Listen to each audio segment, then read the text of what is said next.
పదవి గారు ఇంకో ఒక 7 రోజుల్లో ఎలక్షన్స్ దగ్గరకు వచ్చినాయి కదా, ఇప్పుడు ఎవరో గెలుస్తారని మీరు అనుకుంటున్నారు ఈసారి? ఇది పిఠాపురం టౌన్ మొత్తం మీద గబ్బర్ సింగ్ సినిమా కాదండి. గబ్బర్ సింగ్ సినిమా చిరుకుముక్క తీపి కాదు, ప్రజల్లో ఉద్రేకం, మహాజనం, ప్రజల్లో పెట్టేవాడికే ఓటు. 14 సంవత్సరాలు సీఎంగా పనిచేసిన చంద్రబాబు నాయుడు ఏమిచ్చాడు ప్రజలకి, ఏమి చేయగలిగాడు, ఎప్పుడు ఏం ప్రజలను ఆదుకున్నాడు? మహానాయకుడు. చిన్న వయసులో అయినా సరే ప్రజాస్వామ్యం ఆయనకి పదవి అమోహం కానీ డబ్బు అమోహం కానీ ప్రజలు మోసం చేసే పని కానీ జగన్మోహన్ రెడ్డి గారికి లేదు. అదే గారు మరి చిన్న వయసులో ఎందుకు చేశాడు? చిన్న వయసు అంటున్నావు, మరి బచ్చా జగన్మోహన్ రెడ్డి నా దృష్టిలో అన్నాడు బాబు చంద్రబాబు నాయుడు. చంద్రబాబు నాయుడు గారి దృష్టిలో ప్రతి ఓడి బచ్చా కింద కనపడతాడు. చంద్రబాబు నాయుడు గారు ఎప్పుడన్నా ఎవరికైనా ఏ ప్రజలకైనా ఏ కోణంలో ఉన్నా దేనికైనా ఒక ఉపకారం చేశాడా? పేద ప్రజలను ఆదుకున్నాడా? సన్నకారులను ఆదుకున్నాడా? మహిళలను ఆదుకున్నాడా? నిరుద్యోగులను ఆదుకున్నాడా? ఎవరిని ఆదుకోలేదు. అటువంటి ఈ మహానాయకుడు ఈరోజు ఆయన పదవిలోకి వచ్చిన తర్వాత తక్కువ కాలంలో అయినా ప్రజలను ఉద్దేశం తెలుసుకుని అనేక పథకాలు అమలుపరిచారు.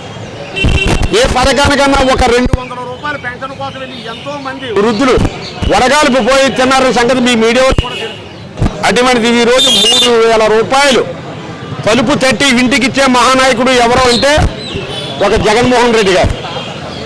ఆ జగన్మోహన్ రెడ్డి గారు చేసిన పనులు ఎవరు కూడా ప్రజాస్వామ్యం ఇది, ప్రజలు ఎవరు అడ్డుకోలేరు. పవన్ కళ్యాణ్ గారు హైదరాబాద్ నుంచి వచ్చి గబ్బర్ సింగ్లో యాక్ట్ చేసినట్టు ఇక్కడ యాక్ట్ చేయడానికి కుదరదు. ప్రజల్లో ఒక ఉద్రేకం, ఒక మంచి ఇది ఉంది. అటువంటి మహానాయకుడు తీపి ఎక్కడుంటే అక్కడే బెల్లం చేరుతుంది, సేవలు చేరుతాయి అన్నట్టుగా అటువంటి నాయకుని ప్రజలు మరిచిపోయే ఉద్దేశంలో ఈ పిఠాపురాన్ని ఎవరో లేరు. కానీ తాతయ్య గారు మీకు జబర్దస్త్ కామెడీ అన్నట్టు అభిప్రాయం తెలుసా? మాకు తెలిసండి. తెలిసినప్పుడు ఆ డైలాగ్ ఇక్కడ పనిచేయు, రాజకీయంలో పనిచేయు. కానీ జగన్ అంటున్నాడు నీ ఇంట్లో న్యాయం చేయలేకపోయి పిఠాపురం ప్రజలకే న్యాయం చేస్తా ఉంటున్నాడు కదా. అది కరెక్టే కదా. జగన్ ఏం చేయగలడు? హైదరాబాద్లో ఉంటాడు. ఇక్కడ ప్రజలకు వచ్చి ఇక్కడ ఏం చేయగలడు? ఏం ఉద్ధరించగలడు? ఈ ప్రజలు ఏం ఆదుకోగలడు? అయినా సినిమా డైలాగులు చెప్తే ఇక్కడ పని అవుతాం. కాపు వర్గంలో ఉన్నది గీత గారు కాపే, ఉత్తరగారు పద్మనాభం గారు కాపే, అందరూ గీత గారు కాపు కదా. గీత గారు ఇక్కడ ప్రజలకు ఎన్నో సౌకర్యాలు చేసింది. ఈవేళ వచ్చారు హైదరాబాద్ నుంచి పవన్ కళ్యాణ్ గారు. గీత గారు ఇక్కడ పదవి చేయటం, ప్రజలను ఆదుకోవడం, ఇక్కడ కావాల్సిన టౌన్కి కానీ విలేజ్లకు కానీ ఎన్నో న్యాయం చేసి ఎంతో మందికి ఎన్నో రకాలుగా ఆవిడ రాజకీయంలో ఆదుకుని సప్లై చేసింది, ప్రజలను ఆదుకున్నారు. అటువంటి నాయకుని ఎవరో మర్చిపోరు కదా. గీతా కాపులే కదా, పవన్ కళ్యాణ్ కాపులే కదా. అటువంటిది వీళ్ళు సర్వీలు చేసి 1,00,000 ఓట్లు మెజార్టీ అన్నది తప్పది. వారు ఆ పార్టీలో ఉన్నారు కనుక అలా చెప్పుకున్నారు. కుర్రోళ్ళు ఎవరో ఎగురుతారు. దీనికి నిదానంగా ఆలోచించిన నాయకులు ఎవరు అంటే మీరు ఉన్నారు. ఇప్పుడు మీ జేబులో ₹1 ఖర్చు పెట్టుకుంటే గొప్పవాడా, ఖర్చు పెట్టకుండా డైలాగులు చెప్పుకోవడం గొప్పవాడా? జేబులో ఇప్పించారు. వీరి నాయకులా వారి నాయకులా అన్నట్టు ప్రజలు ప్రతి వాళ్ళు గుర్తింటారు.